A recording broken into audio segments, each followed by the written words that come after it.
அங்க உக்காந்து நீ வாய வச்சுக்கிட்டேன் சொல்லி கீசனிய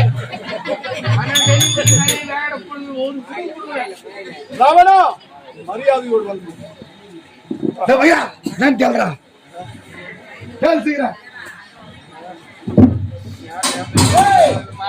என் மனைவி அடித்தவன் இன்னொரு வீட்டு வைக்கூடாது இதோடு நீ ஒழிந்து போ.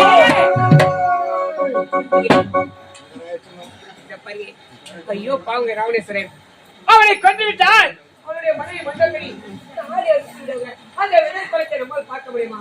என்னை போன்ற ஒரு பெண் தானே அவன்.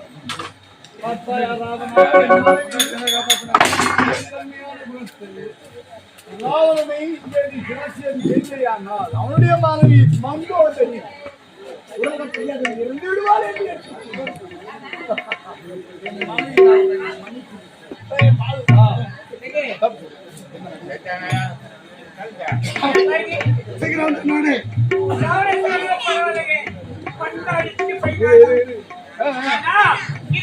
மந்திரி மகாதரன் அவன் என்னென்ன தெரியுமாங்க? இவனா? ஆமாங்க. அடியே தாரை கோடி சோரன் சொன்னான். அடியே? ஆமா அடிதான் சொன்னான். மூத்திரி போறேன்னு சொன்னான்.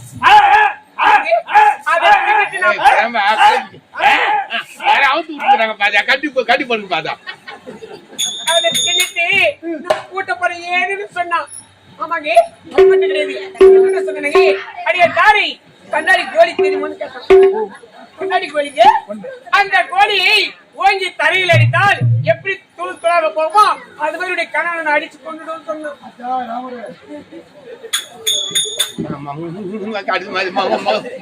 அது மட்டும் கிடையாதுங்க. தாரை உன்னுடைய கணவங்க காலி நீ வெடிகளை 4 மணிக்குள்ள அறுக்க போற தாலின்னு சொன்னாங்க. கிடையாதுங்க. இன்னொன்னு சொன்னான். என்ன தெரியுமா? டேய் பாருங்க கிட்ட வந்து என்ன தெரியும் சொன்னா? அடியே தாரை உன்னுடைய கணவன் வந்தா மாமா வந்து போன சொல்லுங்க.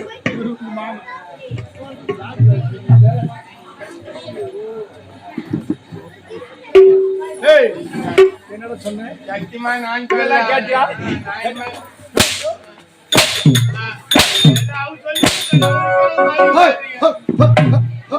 அதெல்லாம் கூட பரவாயில்ல.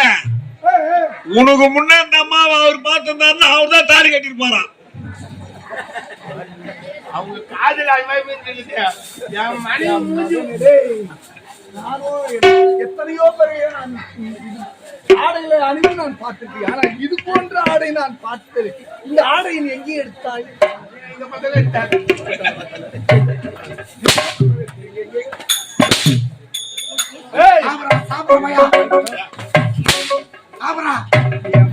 பார்த்து தகாத வார்த்தைகள் பேசி அதுல நான் உன்னை அப்போதே பார்த்ததை எப்போதே நான் திருமணம் செய்தேன். அக்காவை நான் பார்த்து வந்தேன்.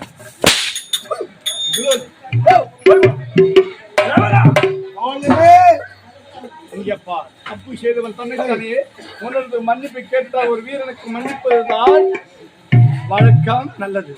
இருப்பினும் நீயோ தென் இலங்கையில் 1100 கோடி அரக்கர்கள். ஆம் தலைவன். நானோ இந்த கிஷ்கிந்தையிலே 72 வல்லரவான சைன்யங்களுக்கு தலைவன். நீயும் நானும் இனி முதல் நாம் நட்புறவுகள் கொண்டு நண்பர்களாக ஆக வேண்டும். ஏன் தெரியுமா? உனக்கு ஒரு ஆபத்து என்றால் எனக்கு குரல் கொடு. 72 சைன்யங்களோடு ஓடி வருவேன். எனக்கு ஒரு ஆபத்து என்றால் என்று குரல் கொடுத்தால் நீ ஓடி வர வேண்டும். என் படைகளோடு இன்றையில் நாம் இருவரும் நண்பர்கள்.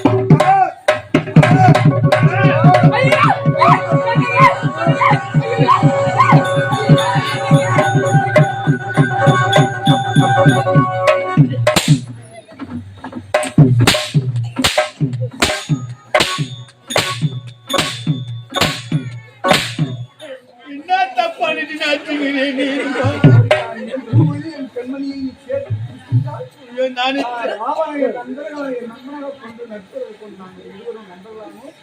நம்புற பதவியில் நின்று நாங்க ஞாபகம் வந்து அப்படியே அம்மா கட்டி பிடிச்சிட்டு என் தாய் போல் நினைச்ச கட்டி பிடிச்சேன். ஏய், போய்.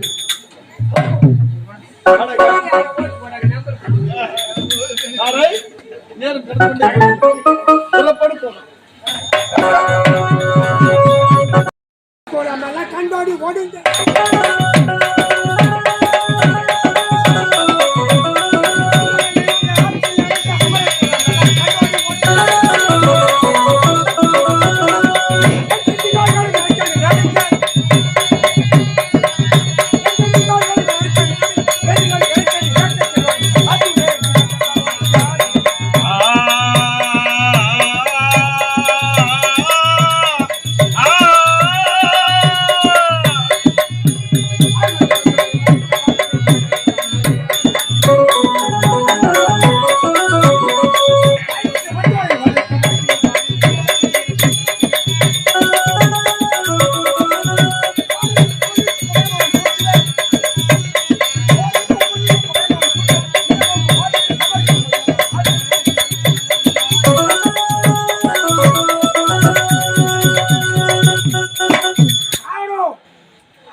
பேரனாக குந்திவர் ஆட்சிக்கு மைந்தனாக மாயாவி மாயாவி என்ற பெயரோடு வாழ்ந்து வருகிறேன்.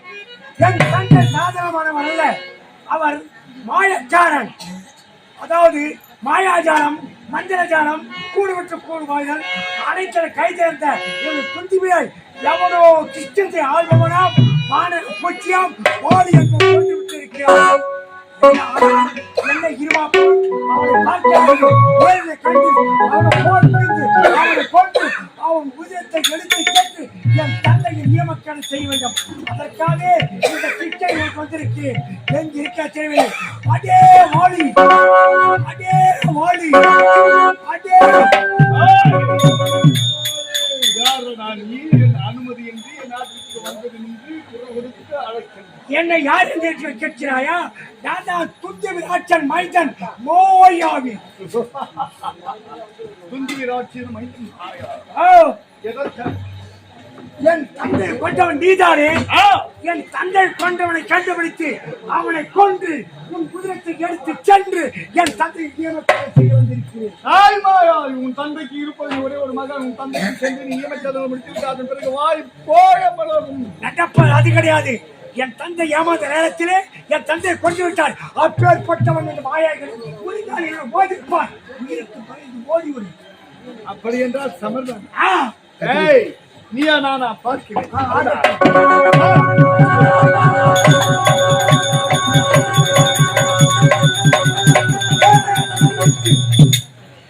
சம செய்யும் நேரத்தை ஏன் நிறுத்தி என்று நிற்கிறோம்.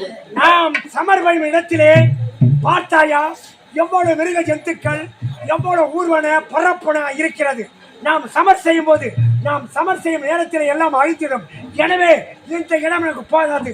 அதோ வார் வடக்கே வெகு தொலைவிலே பிளத்துடம். அந்த பிளத்துவதற்கு வந்தால் நாம் நிறுவனத்தை போலாம். புறப்பட்டுவா என்னோடு. உனக்கு இப்படி ஒரு பந்தம். நாம் இங்கே சமர் செய்வதற்கு இடம் போதாது. பல பச்சை இனங்கள், மிருகங்கள், உயிரினங்கள் எல்லாம் அழிந்துவிடும்.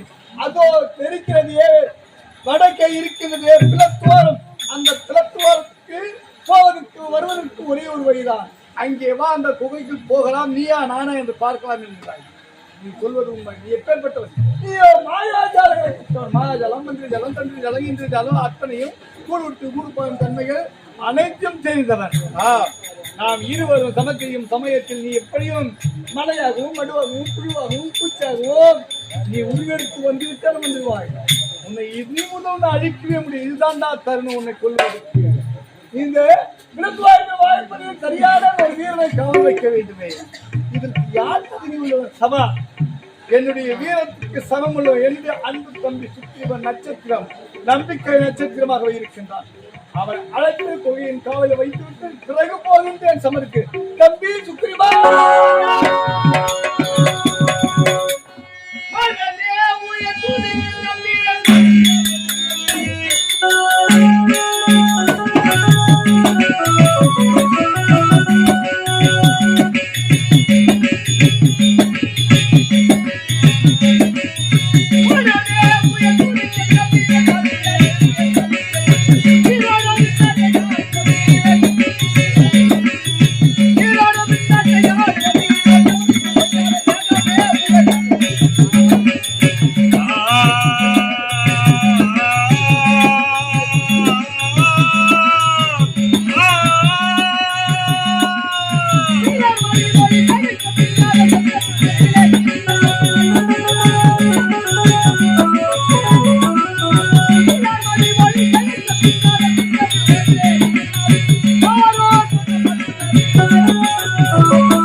நினையாதே நாள் இல்லை எம்பெருமானே. அப்படி இருக்க இந்த கிஷ்கிந்தையிலே சூரிய பகவானுக்கும் அருண பெண்ணிடக்கும் அழகாக பிறந்து சுக்ரீவன் என்ற பெருமிடத்தை வாழ்ந்து கொண்டு வருகிறேன். அந்த பொழுதிலும் என்னவென்று தெரியவில்லை. என்னுடைய அண்ணா இந்த அழைத்திருக்கிறார், சென்று அண்ணனை பார்க்க வேண்டும்.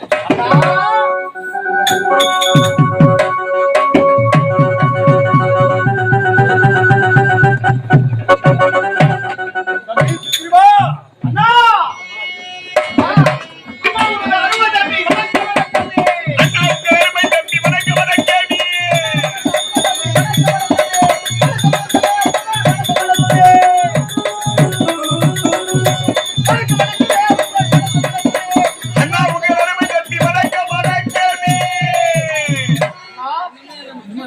அருமை தம்பி சுப்பிரமணிய வாழ்த்துக்கள் அண்ணா. வாழ்க வாழ்க. அவசரமாக அழைத்து என்ன காரணம் என்று கேட்க போகிறேன். என்ன காரணம் அண்ணா? எதற்காக அழைத்து தெரியுமா? எதற்காக? சில தினங்களுக்கு முன் சுப்பிரமணியனும் வலிய சமருக்கு வந்தான். அவனை சிறைச்சேதம் செய்தேன்.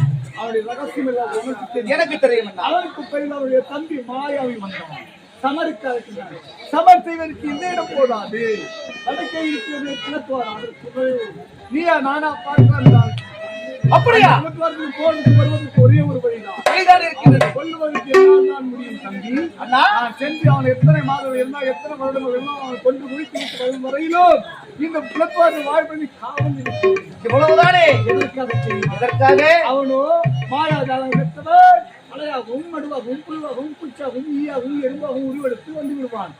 எந்த ஒரு உயிரினம் வந்தாலும் அந்த குகையிலிருந்து வெளியே அதை நசுக்கி கொண்டு விட வேண்டும். அது என்னுடைய வேலை. அப்படியே செய்து முடிக்கின்றன தம்பி. அண்ணனோ கட்டளையிட்டு சென்றிருக்கின்றார். இருந்த பொழுதிலும் இந்த செய்தியின் மனைவி உரிமையை குறிவிட்டு செல்ல வேண்டும். அண்ணே உரிமை